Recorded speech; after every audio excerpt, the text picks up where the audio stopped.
Hey, Slater Crusaders. So we just shared that amazing story, and we're going to share a ton more stories on the show. The name of the show is True Story. But there's a difference between story and propaganda. And that's what I want to talk about here. This is how propaganda works. There's always a bit of truth to it. People think propaganda is you just make up whatever you want, but that's not quite it. It's a little bit of truth. It's selected truth. It's truth out of context. And it's used to sell products and ideas. So Sue Ellen Browder, we mentioned her a second ago, she worked at Cosmopolitan magazine for 20 plus years. And her second book, not the most recent, but the one before it, she talks about how the feminist movement and the sexual revolution were two different things. Right? Feminist movement was over here, sexual revolution was over here. We think they're the same, but they didn't start out that way. Cosmopolitan in particular, they pretended as if the sexual revolution was a freedom for women.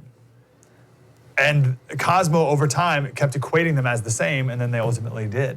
Abortion is a good example of this. So abortion was always something that men wanted. Women did not want abortion. Women have a natural maternal instinct to keep their kid alive. It's the men who want to have sex without consequences. Men wanted abortion. Two guys in particular, Lawrence Slater, he was known as the father of abortion rights. He went to Harvard, 1941. He was the founding chair of NARAL, which is the National Abortion Rights Action League. Is that, NARAL, National Abortion Rights Action League. So it was that guy, Lawrence Slater, and then there's another guy, Dr. Bernard Nathanson. He ran one of the largest abortion centers in the country, and he was a co-founder of NARAL. All right, so you had these two guys. On Dr. Nathanson's deathbed, he was dying on his deathbed due to old age, someone asked him what he wants the world to know. And he said, love one another. Abortion is not love. Stop the killing.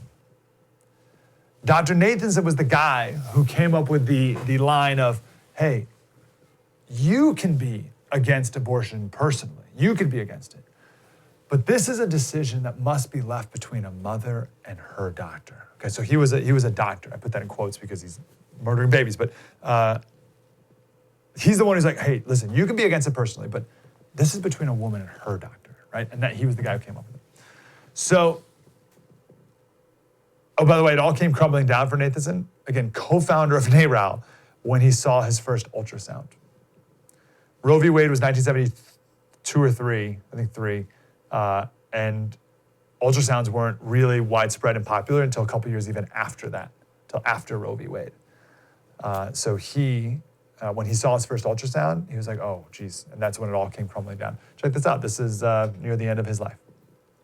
I am Dr. Bernard Nathanson, formerly the director of the largest abortion clinic in the Western world, and I am the last surviving founding member of NARAL, the pro-abortion organization we founded in New York City in the late 1960s. We founded NARAL with the goal to export our pro-abortion mentality across the land.